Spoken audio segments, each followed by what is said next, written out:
আমি আসতেছি না একটু এইখানে ভিতরে ভিতরে আসতে পারেন কি কারণে এখানে যে যতটুকু পাবে ততটুকু দিয়ে দিচ্ছে আপনারা হচ্ছে বসেন আমরা সমন্বয় করি আমরা হচ্ছে একসাথে বলি কোথায় হচ্ছে প্রবলেম আছে ম্যাপিং করে আপনাদের ছাড়া তো আমাদের চলবে না ওনাদেরকে আমি একটা সলিউশন দিচ্ছি সলিউশন হচ্ছে যখন বিএনপি নেতৃবৃন্দ যারা আসছিল বিশেষ করে এই যে সেক্রেটারি ওনার নাম কি উনি তো এখানে আপনার সাথে কথা বলছে হ্যাঁ উনি ম্যাম আমাকে বললো যে বিএনপির যারা আছে নেতৃস্থানীয় ওরা আসছে ওদেরকে সহযোগিতায় কাজে লাগাও তাহলে হচ্ছে দেখা গেছে যে আমাদের রাস্তা কমে যাবে অনেকটা তারপর ওনাদের নেতৃস্থানীয় যারা ছিল সদরের সবাইকে বললাম যে আপনারা 43টা ইউনিয়ন আমাদের 43টা ইউনিয়নে 43টা টিম করেন প্রত্যেক টিমে 4 জন করে রাখেন বিএনপির যুব দলে তারপর আরেকটা অঙ্গ সংগঠনের জন্য বিএনপির মনে হয় মানে রাজনৈতিক দলগুলো 3টা সেক্টর থাকে বয়স অনুযায়ী 3 সেক্টরে 3 জন রেখে 4 জনের একটা টিম করে 43টা টিম করেন ফাইন সুন্দর ওনারা রাজিও হয়েছে আশ্বস্ত হয়েছে এইগুলা চলে গেছে তারপর নিচে গিয়ে আমার নিচে গিয়ে বলতেছে আমি মজনু ভাই তমুক ভাই ওরা এমন একটা বিহেভ করছে এখান থেকেই এখন থেকে লুট করে নিয়ে যাবে এখানে লুট করে নিয়ে যাবে আমার একটা ম্যাডামের সামনে ম্যাডামের সামনে খারাপ ব্যবহার করছে ডিসি ম্যামের সাথে খারাপ ব্যবহার জাহাঙ্গীরনগর ইউনিভার্সিটিতে মানে ওরা যারা আসছে নিচে ওদের তো ওখানে বস্তা টস্তা সব ওখানে ওদেরকে বলছে এই সর মজনু হয়েছে ওরে প্রোটোকল দিতে হবে ও বস্তা দিকে যায় কি ওই লোক প্রথম দিন বললাম যে আমাদের বোর্ডের একটা মেইনটেনেন্স সিস্টেম আছে সবাই যদি ঝাপাই পড়ি অলরেডি আমাদের কয়েকজন নিখোঁজ আপনারা একটা কাজ করেন বোর্ড থেকে নামেন আপনাদের 2 জন উঠেন রেস্কিউ টিমের 2 জন উঠুক মেডিকেল টিমের 1 জন ওয়্যারলেস অপারেটর 1 জন বোটের ড্রাইভার 1 জন এর বেশি মেম্বার দিলে আপনি তো রেস্কিউ করতে পারবেন না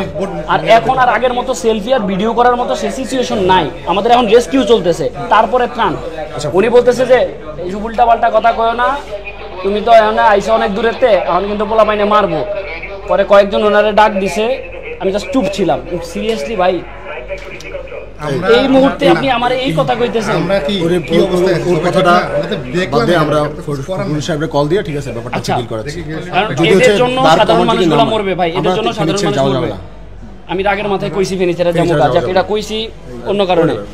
কিন্তু এটা বুঝছেন এখন হচ্ছে কি বিএনপি সেন্ট্রাল যারা আছে ওদেরকে জানান আর্মিকে জানান আমাদের উপদেষ্টা মণ্ডলীকে জানান ঠিক আছে আর সাধারণ মানুষের কাছে মেসেজটা পৌঁছায় দেন আমাদের নিরাপত্তা আমরা কাজ করতেছি সাধারণ মানুষের জন্য আমাদের নিরাপত্তা যদি দেয় সাধারণ মানুষ দেবে মানে আমরা যখন ওখানে সবাই কাজ করছি তো কাজ করার সময় আমাদের যারা ভলান্টিয়ার্স আছে ছোট ভাইরা ওদের সাথে এসে মানে বলতেছে যে এই আমার মুখ নেতা বলছে যে তোমার টোকেন লিখে দাও এতগুলো টোকেন লিখে দাও তো বলতেছে ভাই আমাদের তো কম আছে হ্যাঁ আমরা হচ্ছে সবাইকে মানে সমানভাবে বন্টন করছি তো কাইন্ডলি যদি অপেক্ষা করেন তো সে অপেক্ষা করবে না ওই নেতা বলছে এখন দিতে হবে তো এখন বলার পর হচ্ছে ওই ছেলেকে কিছুক্ষণ দাবড়াইছে ধাক্কাধাই করছে ওই ছেলে আমার কাছে আসছে ভাই এই মানে আমাদের এই প্রবলেম হচ্ছে ভাই ওনারা জোর করে নিতে চাচ্ছে এখন বলছি যে আমাদের জোর করে এতগুলো জিনিস আমাদের আসেই তো অল্প তার সাথে চাইতেছে আরও বেশি সব নিলে কেমন হবে তো এখন বলতেছি যে ওনাকে বললাম যে আপনারা একটু শান্ত হন হ্যাঁ একটু দাঁড়ান আমাদের সাথে আসে তো যে বললাম যে আপনারা কেউ রাজনৈতিক পরিচয় আপনাদের কাছে অনুরোধ রাজনৈতিক পরিচয়ে কেউ টোকেন চাইবেন না সাধারণ মানুষের জিনিস সাধারণ মানুষ এসে পরিচয় দিলেই হয়ে যাবে ইটস এনাফ তো তারপর হচ্ছে মানে ওনারা আসছে কয়েকজন তেরে আসছে উল্টাপাল্টা কথাবার্তা বলতেছে মানে পাওয়ারটা দেখাইতেছে তারা যে এই রিজনের খুব পাওয়ারফুল খুব মানে অনেক বড় নেতা একটা দলের এটা দেখাচ্ছে দেন আমি জাস্ট ওনাকে বললাম যে আপনি যে কাজটা করতেছেন শিক্ষার্থীদের উপরে তো আপনারা এরকম ভয় দেখাইতে পারে না ওরা ওদের কাজটা করতেছে ডিসিপ্লিন অনুযায়ী করতেছে ওরা করতে দেন যদি না করেন তাহলে খারাপ হবে ব্যাপারটা আমরা এখান থেকে চলে যাব আমরা এখানে আপনি একটু ভলান্টিয়ারদের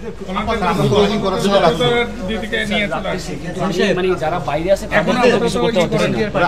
এরা ওইদিকে একটু ওদের সাথে কথা বলতে যাচ্ছে